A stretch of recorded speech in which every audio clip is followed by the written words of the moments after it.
Hi నమస్తే welcome to Mara media. నేను మీ కేవీఆర్. ఆంధ్రప్రదేశ్లో ఒక విచిత్రమైన రాజకీయ పరిస్థితి నెలకొంది. వాస్తవానికి అంటే కూటమి సర్కారు సంక్షేమాన్ని గాలికి వదిలేసిన తీరు, అసెంబ్లీ సాక్షిగా అబద్ధాలు ఆడుతున్న తీరు అందరికీ తెలిసిందే. ఇట్లాంటి టైంలో పైగా రాష్ట్రంలో అరాచకాలు, హింస అంతకంతకు చెలరేగుతున్న తరుణంలో అధికార పార్టీని, ముఖ్యంగా కూటమి భాగస్వామ్య పక్షాలని ప్రశ్నించాల్సిన వైఎస్ షర్మిల దాన్ని పక్కకు పెట్టి వాళ్ళనేమో తమలపాకుతో కొడుతుంది. అదే వైఎస్ జగన్మోహన్ రెడ్డి తన తోడబుట్టిన అన్నను మాత్రం తలుపు చెక్కతో కొట్టే ప్రయత్నం చేస్తుంది. అసలు ఈమెదేం రాజకీయం అన్న చర్చ పెద్ద ఎత్తున జరుగుతుందన్నమాట. ఈమె అంటే రాజకీయాల్లో రియాలిటీ షో చేస్తున్న ఒక జోకర్ మాదిరిగా తయారైంది అన్నట్టు. సో ఈ నేపథ్యంలో ఆమె రాజకీయ భవిష్యత్తు ఏందన్నది ఇప్పుడు ఆసక్తికరంగా మారింది. ముఖ్యంగా వైఎస్ జగన్ మీద విరుచుకుపడుతున్న తీరుతో కాంగ్రెస్లోనే ఆమె మీద తీవ్ర వ్యతిరేకత వ్యక్తమవుతుంది. దీనికి సంబంధించి మొన్ననే మనం ఒక స్టోరీ చేసినాం. కాంగ్రెస్ నుంచి షర్మిల అవుట్, ఆమె రియాక్షన్కు, ఆమె ఓవర్ యాక్షన్కు కేంద్ర అధిష్టానం, కాంగ్రెస్ అధిష్టానం రియాక్ట్ అయినట్టు తెలుస్తుంది. త్వరలోనే ఆమెను పీసీసీ పదవి నుంచి తప్పించి వేరే వాళ్ళకు అధికార పగ్గాలు ఇచ్చేందుకు సంసిద్ధమైనట్టు తెలిసింది. పైగా కూటమి వైపు వైఎస్ జగన్మోహన్ రెడ్డి వేగంగా అడుగులేస్తున్న పరిస్థితులు కూడా కనిపిస్తూ ఉన్నాయి. మొన్న ఢిల్లీ జంతర్ మంతర్ వేదికగా ఆయనను పలువురు ఇండి కూటమి నేతలు, కీలకమైన నేతలందరూ కూడా కూటమిలోకి ఎంటర్ కమ్మని చెప్పి ఆహ్వానం పలికిన సందర్భం కూడా మనం చూసినాం కదా. ఈ నేపథ్యంలో ఆయన కూటమికి దగ్గరవుతున్న తరుణంలో మరి వైఎస్ షర్మిల పరిస్థితి ఏందన్నది ఇప్పుడు ఆసక్తికరంగా మారింది. అయితే ఒకవేళ కూటమికి దగ్గర అయితే కనుక మళ్ళీ కాంగ్రెస్ వైపు కనుక అడుగులేస్తే వైఎస్ జగన్మోహన్ రెడ్డి తాను టీడీపీలో చేరేందుకైనా వెనుకాడను అన్న చర్చ పెద్ద ఎత్తున జరుగుతుందన్నమాట. తేడా వస్తే టీడీపీలో చేరేందుకైనా షర్మిల రెడీ అని ఒక కథనం అనమాట.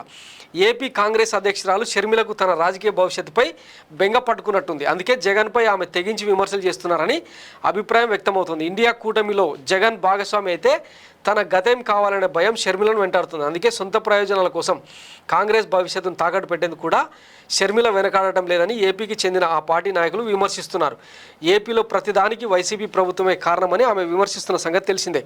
తాజాగా మరోసారి ఆమె సోషల్ మీడియా వేదికగా తన అన్న జగన్పై చెలరేగిపోయారు. ఢిల్లీ ధర్నాకు కాంగ్రెస్ హాజరు కాకపోవడానికి చంద్రబాబుతో రాహుల్ గాంధీకి ఉన్న అనుబంధమే కారణమని జగన్ విమర్శించారు. ఈ పాయింట్ పట్టుకొని జగన్పై విమర్శలు చేయడానికి షర్మిల అత్యుత్సాహం ప్రదర్శించారు. షర్మిల నుంచి ఇలాంటివి ఊహించినవే. మీ ధర్నాకు సంఘీభావం ఎందుకు ప్రకటించారంటూ షర్మిల కొన్ని ప్రశ్నలు సంధించారు. రాజకీయ ఉనికి కోసమే ఢిల్లీలో జగన్ ధర్నా చేపట్టారట. 5 ఏళ్ల పాటు బీజేపీతో అక్రమ సంబంధాన్ని జగన్ పెట్టుకున్నారట. విభజన హక్కుల్ని, ప్రత్యేక హోదాను బీజేపీకి తాకట్టు పెట్టినందుకు సంఘీభావం తెలపాలా అని ఆమె ప్రశ్నించారు. కానీ జగన్ చేసిన విమర్శకు మాత్రం ఆమె సమాధానం చెప్పకపోవడం గమనార్హం. చంద్రబాబుతో సన్నిహిత సంబంధాల వల్లే రాహుల్ రాలేదన్న విమర్శకు జవాబు లేదు. వైఎస్ఆర్ వారసుడిగా పనికిరారని జనం డిసైడ్ అయ్యారని షర్మిల పేర్కొన్నారు. పద్ధతి మార్చుకోవాలని అన్నకు చెల్లి హితవు పలికారని చెప్పారు.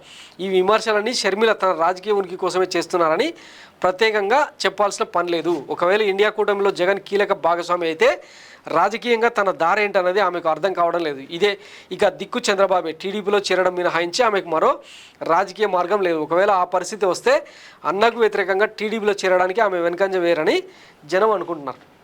సో ఆమె వైఖరి కనుక గత కొన్ని రోజులుగా గమనిస్తే తెలంగాణలో బిచాన ఎత్తేసి దుకాణం బంద్ చేసిన తర్వాత ఆంధ్రాలో కాంగ్రెస్లో చేరడమే ఒక పెద్ద ట్విస్టు.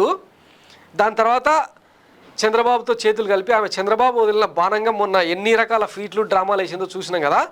ఇప్పుడుగా ఆ పార్టీ కండువ కప్పుకోవడం ఒకటి మిగిలిందనమాట. సో అది జరిగినా కూడా చంద్రబాబు ఎట్లా ఆహ్వానిస్తాడు? ఎందుకంటే చంద్రబాబు కుటుంబాల్లో చీలిక తెచ్చి వాళ్ళను అంటే నిర్వీర్యం చేయడం ఆయనకుండే అలవాటు అనమాట. సో ఇక వైఎస్ షర్మిల వస్తే పెద్దగా ఆయన కూడా ఆబ్జెక్షన్ చేసే పరిస్థితి ఉండదు. ఇది బయట జరుగుతున్న చర్చ రాజకీయ వర్గాలు. మరి ఆమె ఏం చేస్తుంది, ఆమె భవిష్యత్తు ఏందన్నది రాబోయే రోజుల్లో తెలిసే అవకాశం ఉంది. మోస్ట్లీ లోక్సభ సమావేశాలు, బడ్జెట్ సమావేశాలు ముగిసిన తర్వాత ఒక పిక్చర్ క్లారిటీ వచ్చే అవకాశం ఉంది. జగన్ ఇండియా కూటమి వైపు వెళ్తారా లేదా, వెళ్తే షర్మిల భవిష్యత్తు ఏందన్నది ఒక క్లారిటీ వచ్చే అవకాశం ఉంది. చూద్దాం మరి ఏం జరుగుతుంది. Thanks for watching Mara media. నేను మీ కేవీఆర్. Thank you.